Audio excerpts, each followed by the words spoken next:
May, I've been hearing about you for so many years, a person who watches a lot of documentaries and is up on their rock history. It's really great to see that even though you had the books, we now get the audio visual element of it all. So how long was it from going, I'm willing to do a documentary, to actually having it done and out? It's about 6 years. It's taken Wow. that long. I started, is it 6 years? Yeah, I think it's, yeah, 6 years. I had to count my head in there. Yeah, it's 6 years ago that when Eve Branstein, because this is one of the most unusual documentaries where we actually have three co-producer directors, and it's Eve Branstein, Richard Kaufman, and Stuart Samuels. And each person came to the table with different strengths to add to this documentary. They were very respectful. They knew what my situation was. They did well. They didn't go off and do this scandalous thing that I would hate. I would say I could have gone to anybody at that point, you know. Right. And Eve knew me, and that's how it started. And she was just telling me, she happened to be in town. I've known her for 25 years at that point, and she goes, well, you know, I'm working on doing women's plays, I'm directing, and the word all of a sudden she just said documentaries. And I just said out of my mouth, I said, that's what I want to do. And she looked at me, she goes, what? I said, I'm ready. Because she wanted to do my book a long time ago. And I said, no, I didn't want it. It was too confining. I said, no. I said, it'd be on my life if that's the case. So, and she said, are you sure? I said, yes. She goes, I have some people I like to get a hold of. And Richard was the next person, because he's a cinematographer, understands about filming things. And she, you know, she thought, and then one of Stuart Samuels is a friend of Richard's, and he'd just come off of doing the Ron Howard's movie, and he said, of course, Richard goes, who knows nothing about me, never heard of me, says, have you ever heard of Maypang? And he said, what, are you kidding me? Of course I have, you know. And that started the conversation. Got it. So before we started the interview, you mentioned having a lot of stuff from over the years. Has there ever been thoughts of a Maypang exhibit, a traveling museum thing that could be placed in different museums? I thought of that. I didn't know where to go. Let's put it that way. I've thought about it. I have things that would be great for just to put in museums to do a traveling bit. You know, I've got things like, you know, a couple of John's glasses, my stuff. I have still some of the clothing that, you know, that he left me, you know, he wanted me to have. So, you know, I do have things, and I think people would be interested in seeing, because it's been on him. I have, you know, some things have been obviously chewed away and over the years in a straw hat type of thing, but you get a chance to now see it, even though part of it's, you know, broken, but you see it because you can see him. You can find a picture and you put that together. So all the different things that, you know, it's there. I'm doing a, what was it? A photo exhibition where people can purchase some of the photos from that, you know, that's been there. And the things I've taken. Did you see the movie? Just so I just Yes. Okay. The only reason I said it, because some of the interviews have not seen it, and so when they ask a question, it's a little different when I have to try and explain certain things. I figure when you do an interview that you should go spoiler free, and in case of people haven't seen it, you know. Right. So it's you know, so those are the things I've thought about. Now, what did you think? I mean, what did you think? You saw the movie. I like to ask and turn the table back on you as the person that saw the movie. I enjoy anything that properly documents rock history. And by that, I mean, you know, the most random example that I can give is the Motley Crue movie that Netflix put out. And I look at that and go, that didn't happen, that didn't happen, that didn't happen, and that didn't happen. And he wasn't in the band when that happened, etc. And that drives me insane. And I have conversations with people about that, and they go, it's entertainment. But I've always taken entertainment very seriously. And I think that when you're talking about arguably the greatest band of all time, the Beatles, why wouldn't you want accuracy in there? Why wouldn't you want to know everything that you could possibly know about the greatest band of all time? So hopefully that frames my point of reference for you. Absolutely. And people have asked me, why am I doing it now? Well, first off, I can't believe it's 50 years. Right. When it's 50 years this year, when we started all of this with mind games, and all that, because we were in the middle of doing mind games. And I just laughed because I remember when John used to say to me, don't worry, people will know about us. And I said, sure. Okay. I just pushed it to the side. I didn't realize that he also meant that it was going to take 50 years later to get to this spot. And I didn't want to do it earlier. People had asked me about that, and they wanted to do it. Oh, I'm making a movie on John, and there's this period that you're involved in. And it was a half-hearted, we'd like to put you in. Well, guess what? I don't think so. So I've turned down people that want to interview me because I know what it's going to happen. So I didn't want to do any of this. So it's been a long time. And if anybody's going to tell the story, it's going to be coming from me. And my story's been told over and over by so many different people that they've even said, I know everything about you. Okay. Right. They say that, but they don't realize that you initially worked as a song plugger, that there's PR, etc. And I say all that not to be a weird name dropper, but spending some time months ago with Toby Mamis, who was around that scene, and doing work over the years with David Krebs, the original manager of Aerosmith, Yes. AC/DC, and all that, who got sued for Beatlemania. Yes. I think that there's a lot of parts of Beatles and John history that kind of gets minimized, unfortunately, that when we're doing our John Lennon timelines, usually they show 1973 and then they skip to 1980, What does that tell you? Yeah, there's a revisionist history that's, not so great. But then when you think about the cool things that did happen, it is such a shame that the average person isn't going to pay attention to that stuff. And that's why I think it's great for a documentary like yours to exist. People have come to me and they said, there's this big hole. And I said, yes. And, and that's why I said, when people said, oh, I know everything about you, I said, I don't think so.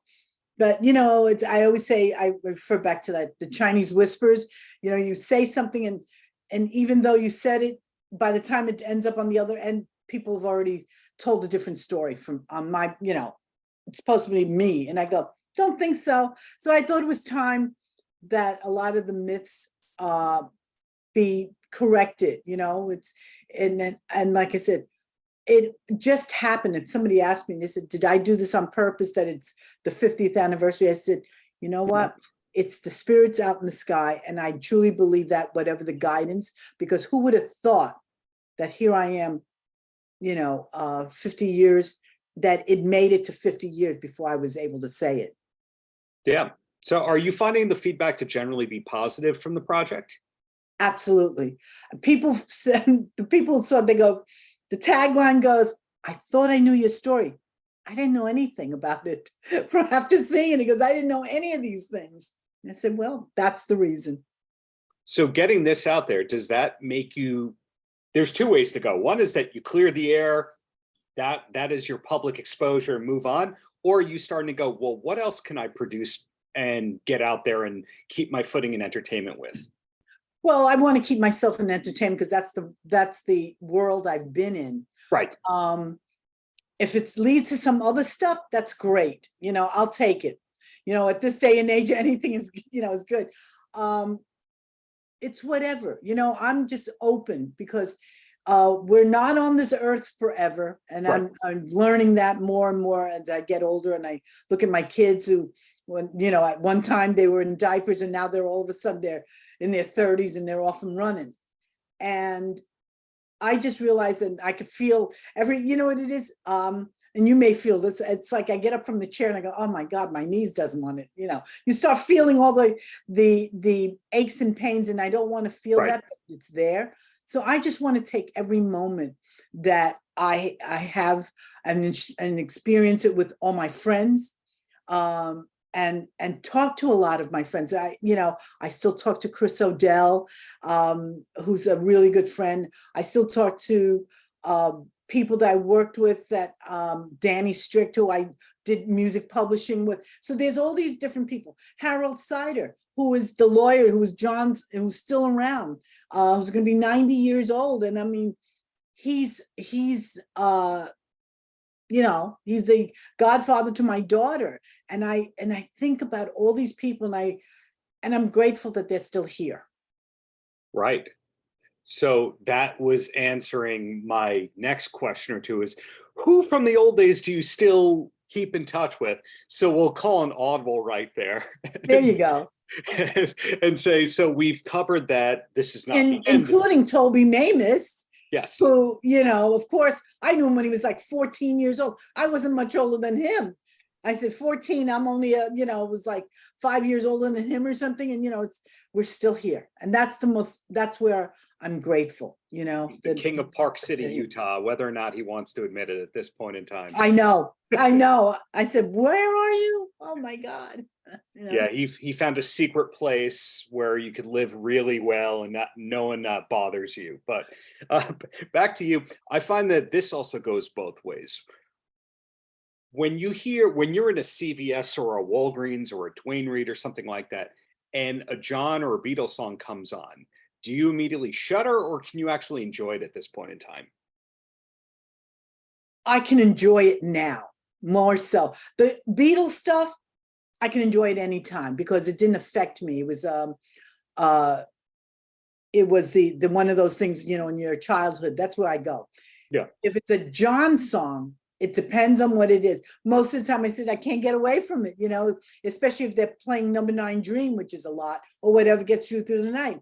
Because it's always, I walk into the Number 9 Dream and you hear me whispering, you hear me singing. So I said, well, there I am. And you just joke, and it's good, but it's good fun now. I can enjoy it. But at one point it was like, oh no, not again, for a little bit. Another question I have is digging into your history. You were around Keith Moon, and of course, I'm too young or unaccomplished enough to have been around Keith Moon. Was he as fun as they say he was, or is it scary as to how intense he was and it wasn't fun if you were in the room? Because the stories seem like he must have been one of the most fun people there was. I've heard from people who've, they say, oh, he's intense and he's this. I did not have that experience. I had the fun, but I was worried about him because he did everything in excess. Yeah. He's known for his drug taking. Obviously, that was one of the things. And when we were all under the same roof, I remember us sitting there and John would ask him a question and, and he was glad to sit down and tell, oh, John, you won't know this, we went down and drove the car into the lobby of the hotel. Yeah. And just, and he goes, and John be sitting there going, you drove the car? And he'd be looking, he goes, what? John was like, oh my God, that's nuts. Because that wasn't the things that the boys did then, and so he's listening to him and he goes, oh yeah. He goes, there was one time, now I don't have to do the hard work and I could get my roadies to do it. He goes, we got the guys that come in, and I said, boys, I want all the furniture nailed to the ceiling. So and John's like, oh my God. But then there was the other side where when he did do too much of something that day, I remember seeing him, he was just, when somebody's woken up and he's too soon from sleep and he's shaking and I'm like staring at him. I didn't do drugs. And I didn't drink like that. And I didn't do any of this. So I remember him sitting at the table and it happened. And then all of a sudden I said, I think he should go back upstairs. And I looked at John, I said, what do you think? Should I call a doctor? Should I, and they said, just let's see what happens in a couple of hours. He came back down. I was just very worried. He was looking for me and he goes, May, I'm looking for you. And I said, oh, hi, Keith. And I looked at him and he goes, I heard you were looking for me and you were worried about me. As you can see, I'm okay. And I'm saying, I said, I'm glad. He goes, no need to worry. I just did a little too much. And I said, okay. And I was genuinely so concerned. And he was so nice to come back and say, don't worry, I'm fine. Cool. Well, Yeah. the last question I have for you is a mystery that I'm trying to clear up here. And the wife and I love the Hollywood Vampires. We saw Hollywood Vampires live. Of course, the Ringo Starr all-star band equivalent starring Alice Cooper. That's what it's evolved into. But Yeah. one thing I couldn't figure out, was Mickey Dolenz really part of the Hollywood Vampires, or did he reinvent history to make it that he was part of the Hollywood Vampires? Well, let me put it this way, that the Hollywood Vampires came out of the group we just kept watching around and all that. John would not really have been, he was an honorary, which was always mentioned. He was only an honorary member. But Mickey was out there. I mean, I would tend to think that he was out there as well, but maybe not as much. We were only visitors.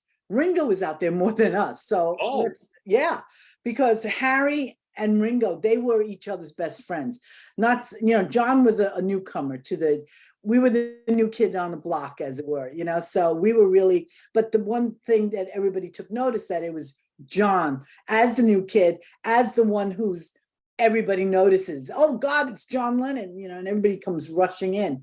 So that's what it was, more than us really being part of the Hollywood Vampires. So I would tend to think because Mickey lived out there, he probably was in there more than a lot of people.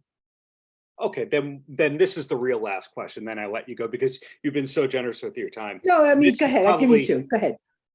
Were you there the night that Ringo heckled a young David Letterman at the comedy club?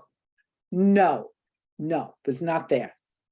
I don't remember being there because I think I would have remembered that, but no. Because the story goes that David Letterman didn't know who was heckling him, and then he figured out it was Ringo, and he said something along the lines of, "You've ruined your career, and now you're trying to ruin mine." Oh God, that's a good comeback, I will say. Letterman was always good at what he did, but the question in closing, what's the best way to stay up on the latest and greatest from May Pang so we know when the next project is coming out and where the photo exhibition that you talked about with the prince is? Okay, here we go. I got a website, maypang.com. I mean, how simple is that? If they could spell my name right, that's good. That's the problem, that sometimes my name is not spelled right, but it's easy. And then I'm also on Facebook. I'm on all the social media stuff. So I'm on there. So I'm on, boy, talk about nowadays, you just go on and go to Instagram. I'm on LinkedIn. I'm on Facebook. So TikTok? They can find me. Sorry? TikTok too. I just got on there too. I've been on, but didn't do anything. And now because of the film, I've been on there. So I'm on all the stuff. Please, no more. I can only do so many. Right. And then I think for this weekend, this is the end, for April 8th and 9th, I'll be at the City Winery showing my photo exhibition, which is part of the Lost Weekend years, and they can see all the photographs, and they're there for purchase so that people can see that. And I'll be in LA when the film comes out, which is the 13th. It's a big event on the 13th in New York City. I am going to be doing the movie. I'll be doing a Q&A both on the set on the 18th and 19th. The 18th with Billy Amendola, who's from the Jump Channel. Mm-hmm. And on the 19th, my host there would be Maria Melito from iHeartRadio Q1043. And so I'm doing that at the Angelica Film Center on Houston Street. They're hosting my movie for 5 days, and with a lot of different times. I think it's like 5 shows a day from the 13th to the 20th. And you can go online right now, wherever you are, any part of the United States, and look to see if there's a theater near you at the lostweekendtickets.com. lostweekendtickets.com. Well, we will tag all that in the social media and the copy, but and Philadelphia, that's the next one. That's where I'm going to be for that. And that's next weekend. Yeah. So you are on the road. Simply, Who would think that I would be on the road? I feel like one of those rock bands now. I'm on the road. Catch me there. Paltrocast.